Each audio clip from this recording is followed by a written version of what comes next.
Welcome back, traders and investors. We have Phil Davis on the line. Now, Phil is the founder of Phil's Stock World. It's a stock and options trading site that provides education for novices and strategies for seasoned traders.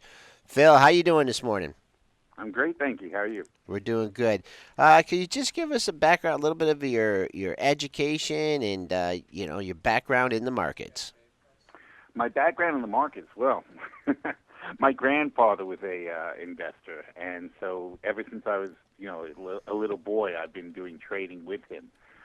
It used to be my job to sit on the floor every Sunday and go over the newspapers and circle all the new highs and new lows that were being made, and then we'd research those companies to see why they made new highs and why they made new lows, and see if there was a tradable opportunity in them. After that, I went to college. I majored in international business and advertising at UMass at Amherst, and I didn't go into the markets. I didn't become a trader. I only became a trader when I retired. I sold a company I used to have that was a real estate data company called AccuSearch, and I sold that company out to private investors, and I retired. But then I got bored of being retired, and I started trading. And as I started trading, more and more people started, my friends and my family started emailing me constantly about what I was trading or what I thought was good. I got tired of answering emails, so I started keeping a blog. Then the blog became very popular, so we started charging for the blog, and here we are today. Okay, that's an interesting story. So let's go back to Grandpa a little bit. And so you were paying attention to the fundamentals there, right? My grandfather was a dead fundamental investor. He could care less about trends, technical things, anything like that. He would take me around. This was in England. He lived in England. So when I would visit him for the summers, he would actually go in London, knock on the doors of companies and ask to speak to the CEO or the vice president or somebody like that. And he would say to them, "Hey, I'm thinking of investing in your company. Can you tell me about this, this, and that?" He'd have done his homework. He'd be like, "I want to know what you're doing about this or what's going on here and what's going on there." And back in those days, this is the 70s, in the early 70s, you could do that. You could actually walk into the office of a company, expect to talk to somebody in management about the situation in their company. I'm just curious. Was Grandpa a fader? Like the stocks were making new highs, did he want to try and find something wrong with them and short them, or was he like a momentum guy? Like, okay, this company's making new highs, it's going to continue to make new highs. What was? Absolutely not a momentum guy. he would. We wanted to know what was making new highs to see if the highs were justified. And then if the sector was making new highs, we looked for like who's a bargain in the sector. That was Okay. the main reason we were looking for new highs, was to say, hey, this guy's, here's a guy in this certain sector that figured out how to make a lot of money. Who in this sector should be making a lot of money and isn't? And if so, then let's find out if they're catching on to this other guy's technique.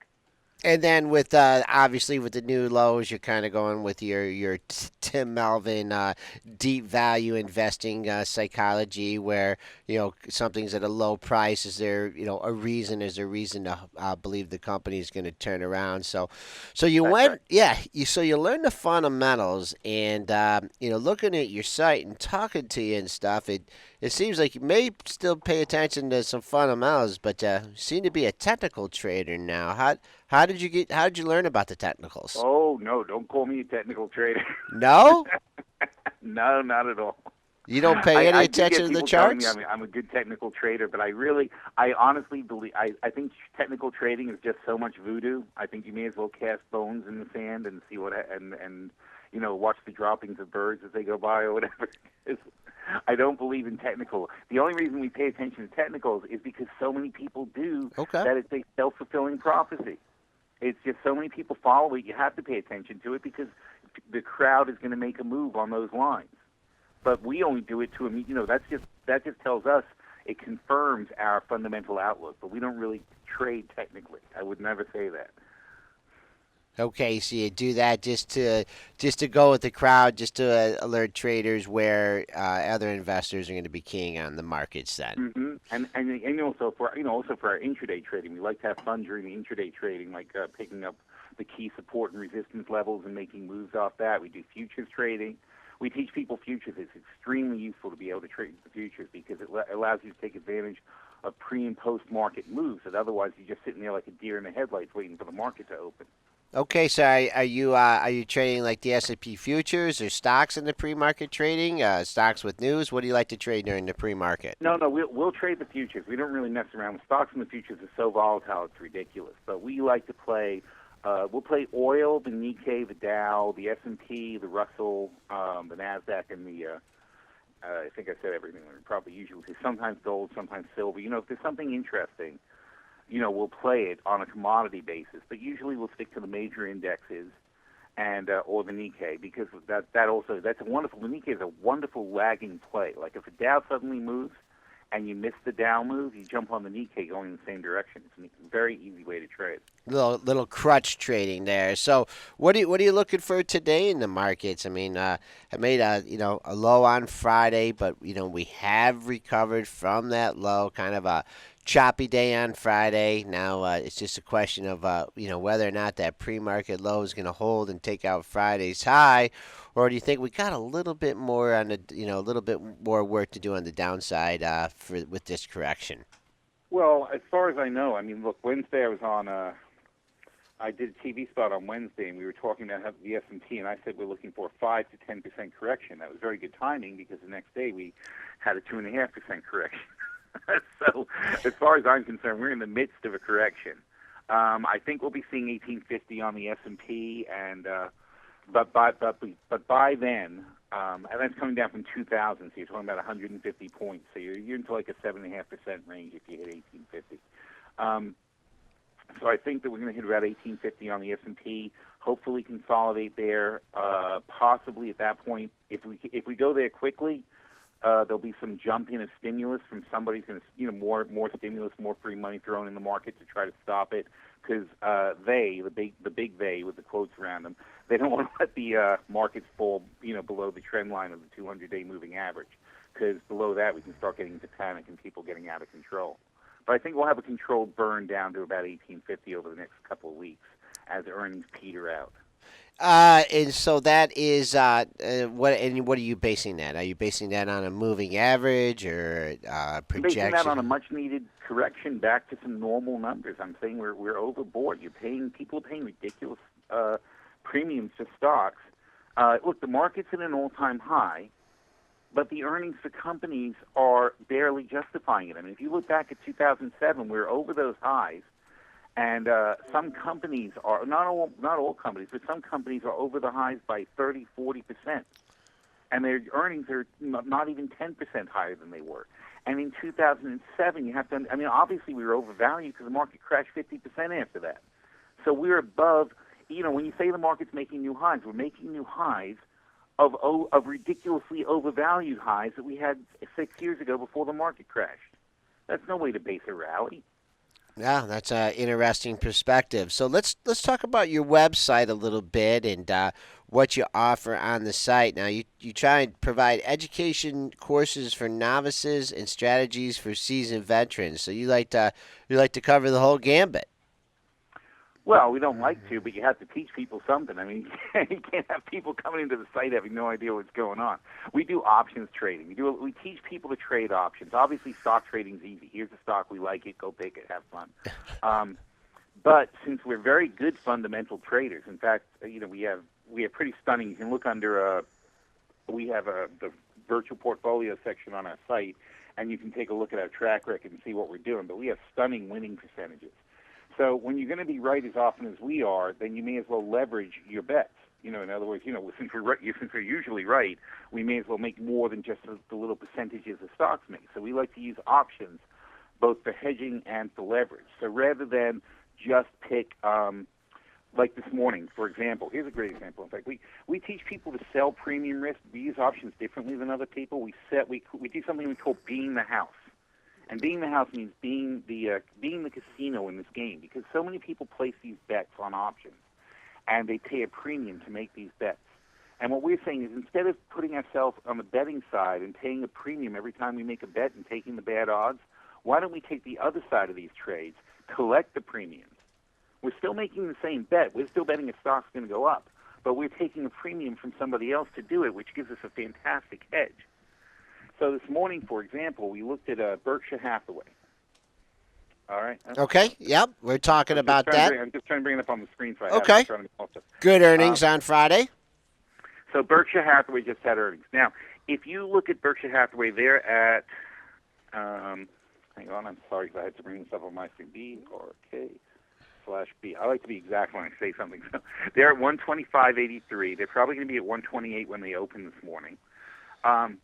And you can buy the stock there and hope it's going to go up 10%, and maybe you'll make $10 on the stock. Maybe you'll make $10, $12 on the stock. Or rather than spending $125 a share, don't forget options. Though you have to know. I hope your people know they come in blocks of 100 shares. You have to do Yep. 100 shares Oh, at yeah. a time. But rather than spend $12,000 in this case to buy 100 shares of the stock, you can instead collect $4,000 by selling the 2016 $110 puts. All right? If you sell the puts, what you're doing is you're promising to buy Berkshire for $110.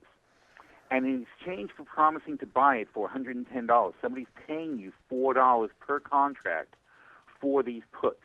All right? Friday's was $4.65, so I'm just guessing it'll be $4 because they're going to be up this morning. Right. So you're netting into the trade at $106 per share. That's $20 or $22 below the current price. So you're getting almost a 20% discount on your entry if it's assigned to you. In other words, if Berkshire does go down, you don't end up buying it until it's 20% below the current price. But today, they're going to hand you $4,000 cash, and you don't even have to buy the stock yet. Yeah. That's So a fantastic deal. We love those. That's the kind of trades we like to make. It's like, okay, I'll take the $4,000. I don't have to own Berkshire at all. And if it goes on sale, then I'll buy it. If not, I'll just keep the $4,000. right, and then there's also risk with associated with those trades too. If you do that, and I'm just throwing an outlier here, and something happens to Warren Buffett, this thing, there's That is exactly what I said to people today. okay. Then you'll end up owning Berkshire for the long term. You have to want to own it, and you have to want to own it with that particular risk in mind.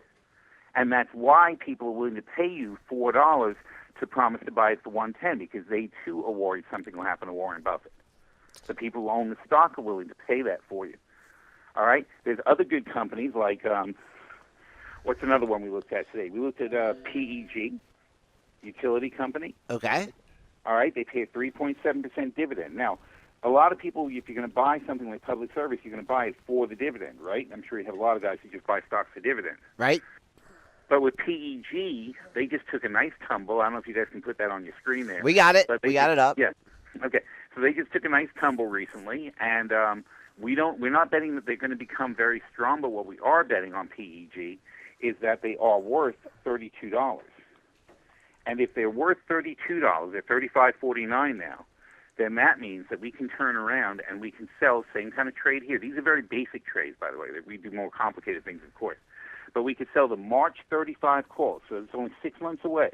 We're going to sell the March 35 calls for $225. $225 between now and March is double what the dividend would be if you held it for the whole year. Now, we don't have to own the stock. We're collecting $225 up front, and we're paying less money net. We're paying 10% less money net if we get the stock assigned to us at $32.75 than if we bought the stock today. So instead of buying the stock for the dividend, I'll take double the dividend now and promise to buy the stock later.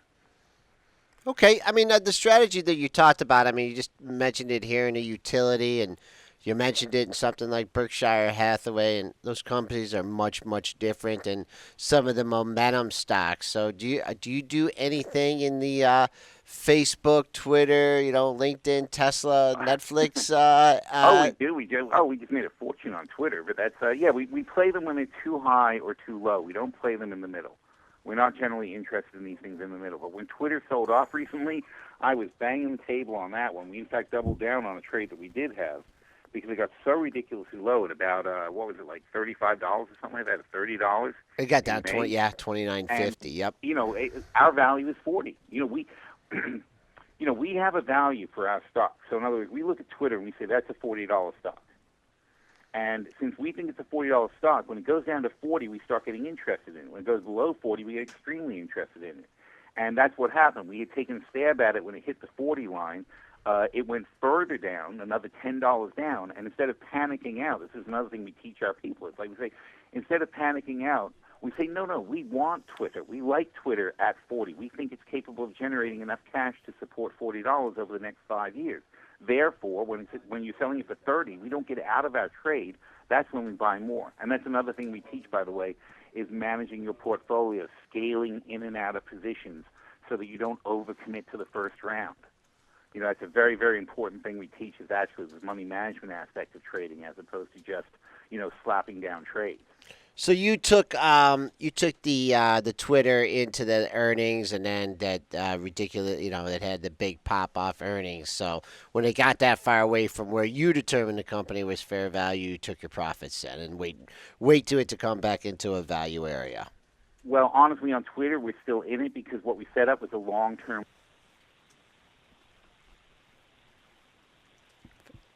Hey, Phil. We've seen a lot lose our connections here with Phil Davis, founder of Phil's Stock World. We'll see if we can get him back here in a minute. But hi, Phil.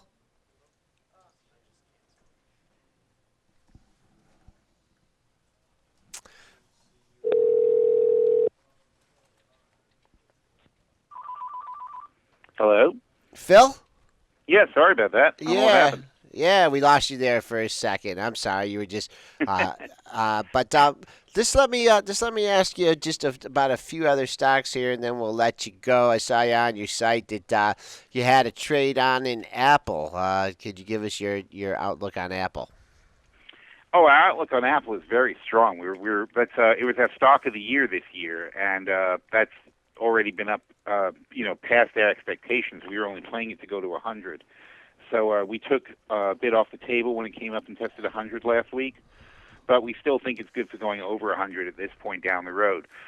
Currently, we're waiting to see how much of a pullback we get, and then we're going to probably put up some new trades on Apple. And again, Apple's another wonderful stock that you can sell those puts. And people are interested in Apple, so very simply, I can't stress this enough how fabulous this kind of strategy is. But if you want to buy Apple, it's currently at $96, but you can promise to buy Apple for $80. And the $80 puts can be sold. So when you sell, you're promising to buy Apple for $80 in 2016. You can sell those puts for $6. That nets you into Apple at $74. So you look at Apple's chart, and you say to yourself, do I want to own Apple? And 74, if you'll notice on a big chart, if you look at a long-term chart of Apple, Yep. 74 is some really, really good support from before they split. So if you want to buy Apple for net $74, you just sell those $80 puts for $6. And frankly, I'll tell you real quickly, not everybody has the same margin, of course, but I'm looking on Thinkorswim, and they're telling me the margin to collect $6 is $8. So for $8 in margin, you'll tie up. You're going to collect $6 in cash, which is 75% return on your margin, by just promising to buy those Apple shares down the road. Now, what we do is we'll then combine that because we're sure, if you're so dead sure, like we absolutely will buy Apple for $74. There's no question. So for us, the $6 we get is free money. And we'll take that $6 and we'll put it towards something like a bull call spread. That bull call spread will then also make 100%. So instead of just making 75% on the play, we'll make 150%, 200% on the play by leveraging it up. Of course, obviously, if Apple stays over the price we hit, which would probably be something like a 85-100 bull call spread, something like that. Okay, all right. We've had Phil Davis on, founder of Phil's Stock World, discussing his stock and option trading strategies with us. Phil, thanks a lot for coming on today, and we will talk to you again soon. All right, thanks. Great talking to you. Have a good day. Okay.